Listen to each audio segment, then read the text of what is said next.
Grabe. Kahit araw-arawin mo pa, hindi ka magsasawa. Aray ko ah. Hello ma'am, ano binibenta niyo po Hello dito? sir, ang binibenta po namin dito ay iced coffee, non-coffee, and milk tea. Magkano sa ice coffee niyo ma'am? Sa iced coffee namin, nag-range po siya ng 70 to 120. Non-coffee po, 70 to 110. Ano po yung bestseller niyo dyan ma'am? Ang bestseller po namin sa iced coffee ay Spanish latte, caramel macchiato, and salted caramel po. Anong marereko mo sa akin dyan ma'am? Marerecommend ko sa inyo para kakaiba naman, Spanish latte with coffee jelly. Sige, nang ordering ko. Ano pang ibang in-offer niyo dito ma'am? In-offer po namin cookies and fried noodles. Cookie! Masarap pa yung cookie mo ma'am. Masarap yan, sir. Kakaiba yan sa mga natikman mo. Kahit araw-arawin mo pa, hindi ka magsasawa. Aray ko ah. Aray ko! Magkano yung cookie po? Buy one, take one po yan, sir. 100 lang. Nag-offer din po kami dito ng fried noodles with big siomai and with tapa po. Sa fried noodles po namin, ang regular po namin, 70. Ang large po namin, 90. With big siomai na po yun, sir. Pag with tapa, magkano po? Pag with tapa po, 150 sa large. Okay, sige. Order din ako nun ma'am. Okay, sir. Yan. Ano yung gagawin mo ma'am? Spanish latte po with coffee jelly.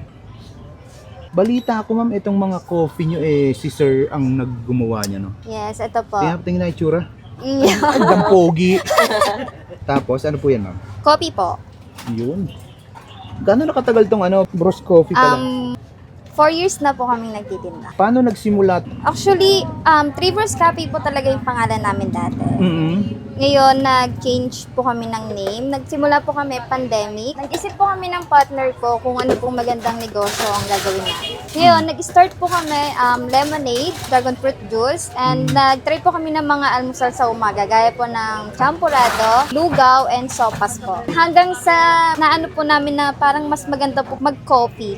Ganon. Siya po lahat nag-invento ng coffee. Hindi pa lang ni sir, no? No. Kaya po kami nagpalit ng pangalan, sir. Open for franchise po kasi kami. Saan kayo pwedeng kontakin ma'am pag may gusto mag-franchise? Sa page po namin ng Bruce Coffee po. Parang ang bata mo pa. Ilan taon ka na ma'am? 20 po. Nag-aaral ka pa ma'am? Yes, nag-aaral pa po ako. Bali sa umaga po ang schooling, sa hapon po ang pagiging tindera. Anong year mo na ma'am? Second year po pagpasok, Pagpasok ay paglabas? tindera. Tindero paglabas? Yes. Nag-o-offer din po kami dito ng 3 for 100 na milk tea po. Patry nga rin ako nung 3 for 100 niya. Okay po. Anong flavor, sir? Bahala ka na. Okay po. Okay na po. Ay, okay na? Yes. Bilis, ah. 3 for 100 po yan sa milk tea. Kahit anong flavor po. Gano'ng kalaki po yung niya, yung base niya? 12 ounce po yan. 12 ounce. Anong flavor po to? Ito po ay cookies and cream, Cookies and cream. matcha, Matcha. and taro. Ilang minuto niluluto yan, ma'am? 5 minutes lang, sir. 5 minutes. Siyempre, hindi po makukumpleto ang fried noodles kung walang toge. Yun, may togi pang kasama. Yeah. Anong pangalan pala nitong ma'am? Kainan mo dito. Nood Hub po, fried noodles. Anong oras po kayo nag-open dito? Nag-open po kami dito ng 3 p.m. to 12 a.m. po. Anong location niyo po dito? Sa harap po ng St. Augustine Church, Tansa Cavite, dito lang po yan sa bayan. Diba? Bukod sa Maple, ma'am, saan pa kayo nakapwesto? Meron din po kami sa Anyana, sir. Dito lang po yan sa Tansa. Gaano karaming tapat nalagay mo dyan, ma'am? Ganyan lang po, sir. Wala po kaming vlogger dito. Ayun, ang maganda. Pero itong noodles mo, ganito talaga to karami. Apo, sa large po yan. Grabe, ang dami, no? Ayun, okay na yun? Okay na yan, sir. Bilis, ah. Yes, 5 minutes lang po yan. Ayun. Sarap. Anong sauce na kasama yan, ma'am?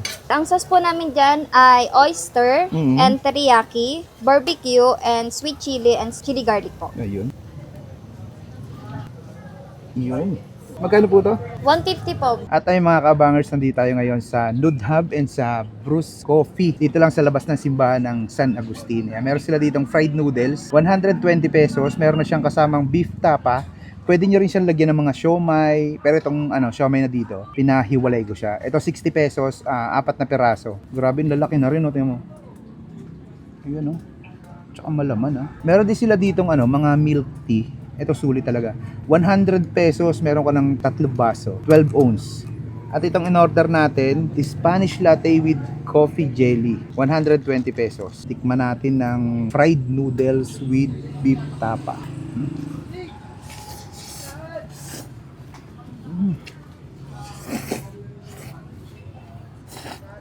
Sarap nga nung teriyaki sauce. Saka ibang makikita natin sa fried noodles, yung beef tapa.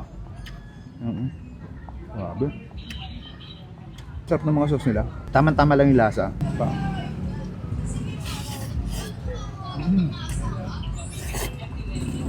Sarap. Ang lambot ng beef tapa. Ito, natingman ko na nung pa sila. 3 bros pa lang sila. Ngayon, iba na yung Bruce Coffee na. Available pa din pala ito for franchise. Ayan.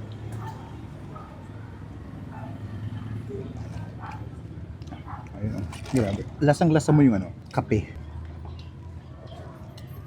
Tsaka hindi na siya masyadong matamis. Pero malalasahan mong magata siya.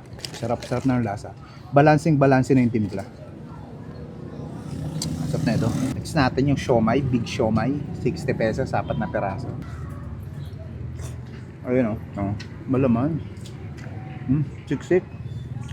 Homemade nyo to, ma'am. Homemade nyo to. Homemade pala nila. Pag homemade sa bahay ginawa, no? Sa labas. Sarap. Siksik, purong laman. Ang lalaki pati, ote mo. Quality. Tikman naman natin isa sa milk tea nila. Hindi ko pwedeng tikman lahat. Baka magpurot ako na ito. Ito lang matcha. Mura, no? 3 peraso, 100 lang. Sakto lang yung tamis niya. Kasang lasa mo yung matcha flavor.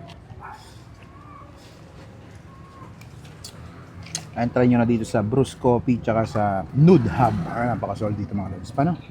Ubusin ko muna ito.